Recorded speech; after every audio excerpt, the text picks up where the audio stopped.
Well, hi, welcome to my den. A long time ago, when I was just a little boy, I had a strange adventure. And I told it to my friend, Dr. Seuss, and he wrote a book about it. And I have it right here. I'm going to read it to you. He called this book The Lorax by Dr. Seuss. At the far end of town, where the grickle grass grows, and the wind smells slow and sour when it blows, and no birds ever sing excepting old crows, is the street of the lifted Lorax. And deep in the grickle grass, some people say if you look deep enough, you can still see it today, where the Lorax once stood, just as long as it could before somebody lifted the Lorax away. What was the Lorax? And why was it there? And why was it lifted and taken somewhere? From the far end of town where the grickle grass grows? The old Onceler still lives here. Ask him. He knows. You won't see the Onceler. Don't knock at his door.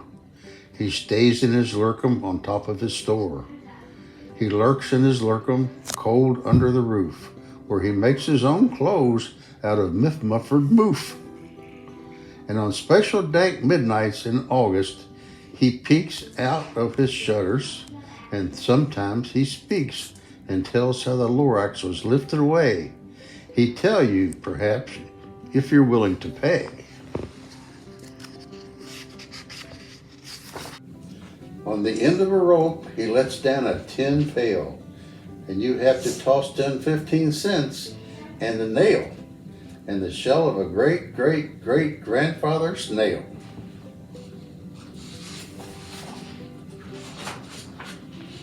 Then he pulls up the pail, makes a most careful count to see if you've paid him the proper amount. Then he hides what you paid him away in his snubby, his secret strange hole in his groovulous glove. Then he grunts, I will call you by whisper my phone, for the secrets I tell you are for your ears alone.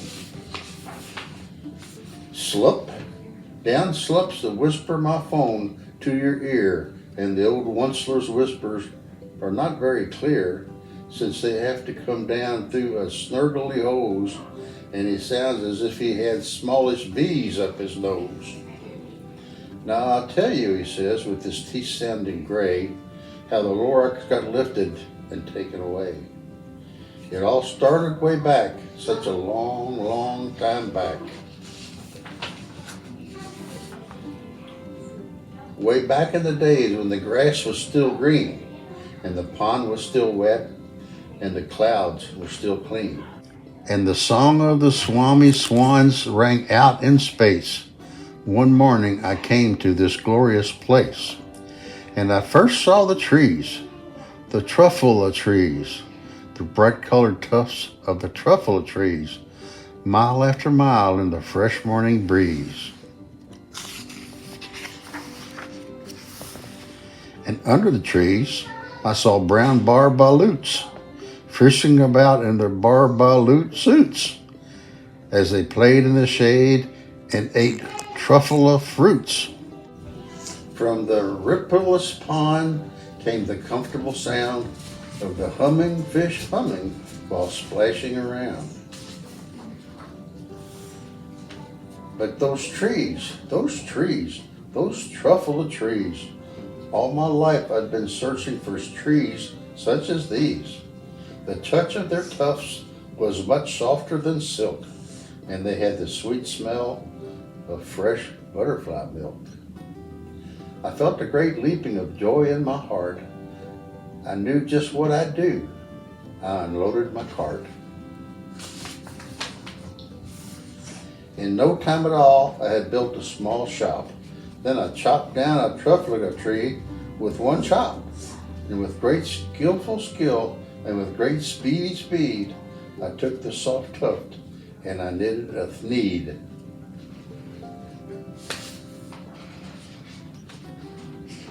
The instant I finished, I heard a gazump. I looked, I saw something pop out of the stump. If the tree I had chopped down, it was sort of a man. Describe him? That's hard. I don't know if I can. He was shortish and oldish and brownish and mossy, and he spoke with a voice that was sharpish and bossy. Mister, he said with a sawdusty sneeze, I am the Lorax. I speak for the trees. I speak for the trees have no tongues. And I'm asking you, sir, at the top of my lungs. He was very upset as he shouted and puffed, what's that thing you've made out of my truffle tuft? Look, Lorax, I said, there's no cause for alarm. I chopped just one tree. I'm doing no harm. I'm being quite useful. This thing is a thneed. A thneed's a fine something that all people need. It's a shirt, it's a sock, it's a glove, it's a hat. But it has other uses, yes, far beyond that. You can use it for carpets, for pillows, for sheets, or curtains, or cover for bicycle seats. The Lorax said, sir, you are crazy with greed. There's no one on earth who would buy that fool thneed. But the very next minute, I proved he was wrong. For just at that minute, a chap came along, and he thought that the thneed I had knitted was great. He happily bought it for $3.98. I laughed at the Lorax, you poor stupid guy. You can never tell what some people will buy. I repeat, cried the Lorax. I speak for the trees. I'm busy, I told him. Shut up, if you please. I rushed across the room and in no time at all built a radio phone. I put in a quick call.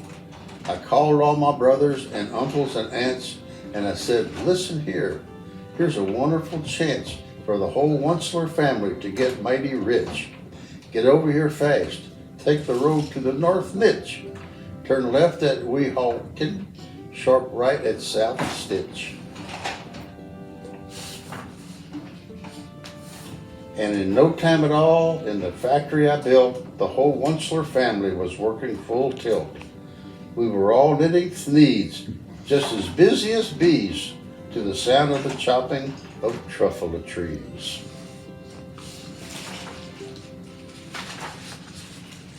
Then, oh baby, oh, how my business did grow. Now, chopping one tree at a time was too slow. So I quickly invented my super axe hacker, which was whacked all 4 truffle trees at one smacker, 4 times as fast as before. And that Lorax, he didn't show up anymore. But the next week he knocked on my new office door. He snapped, I'm the Lorax who speaks for the trees, which you seem to be chopping as fast as you please. But I'm also in charge of the brown barbaloots, who played in the shade in their barbaloot suits and happily lived eating truffle of fruits. Now, thanks to your hacking my trees to the ground, there's not enough truffle of fruit to go around, and my poor barbaloots are all getting the crummies because they have gas and no food in their tummies. They loved living here, but I can't let them stay. They'll have to find food, and I hope that they may. Good luck, boys, he cried, and he sent them away. I, the Onceler, felt sad as I watched them all go, but business is business, and business must grow, regardless of crummies and tummies, you know.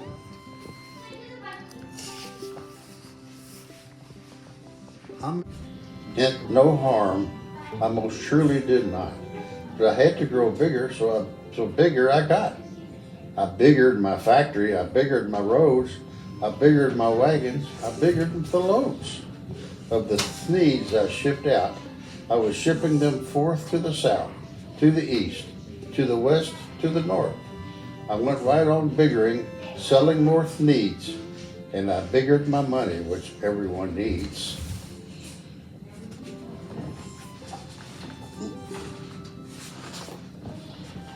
Then again he came back. I was fixing some pipes when that old nuisance Lorax came back with more gripes. I am the Lorax, he coughed and he whiffed. He sneezed and he snuffled. He snarled, he sniffed. Onceler, he cried with a crofulous croak.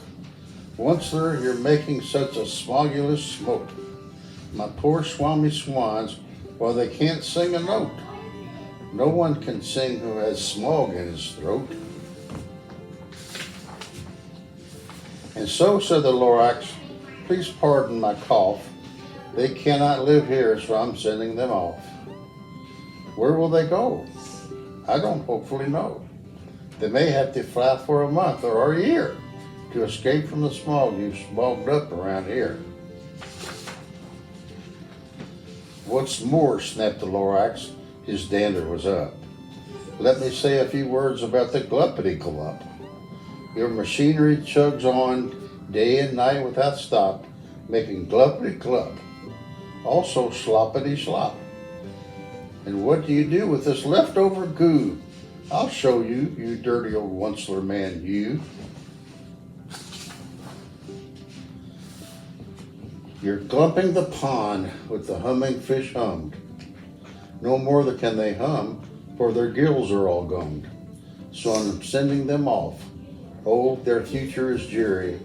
They'll walk on their fins and get woefully weary in search of some water that isn't so smeary. And then I got mad. I got terribly mad. I yelled at the Lorax. Now listen here, Dad. All you do is yap, yap, and say bad, bad, bad, bad. Well, I have my rights, sir, and I'm telling you, I intend to go on doing just what I do. And for your information, you Lorax, I'm figuring on biggering and biggering and biggering and biggering, turning more truffle trees into needs, which everyone needs.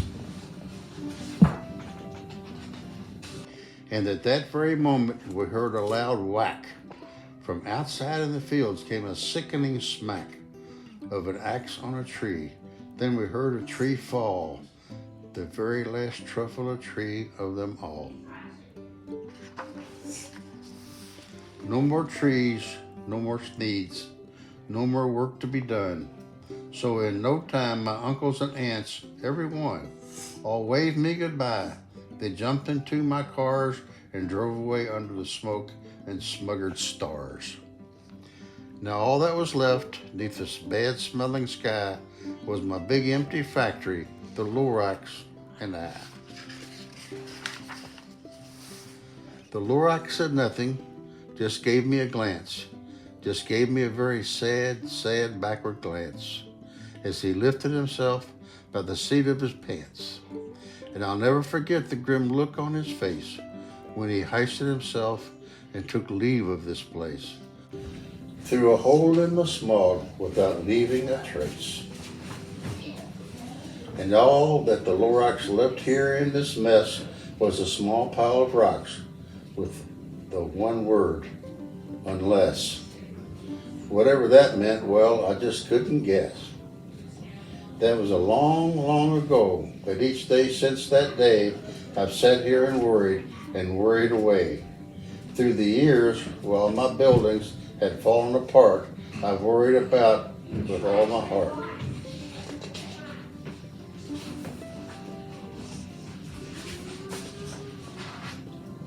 But now, says the Onceler, now that you're here, the word of the Lorax seems perfectly clear.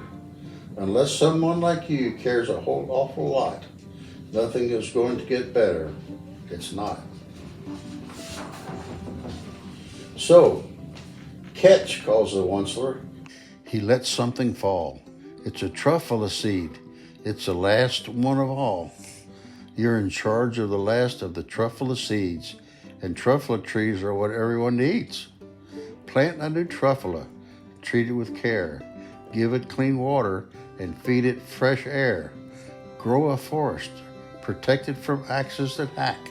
Then the Lorax and all of his friends may come back.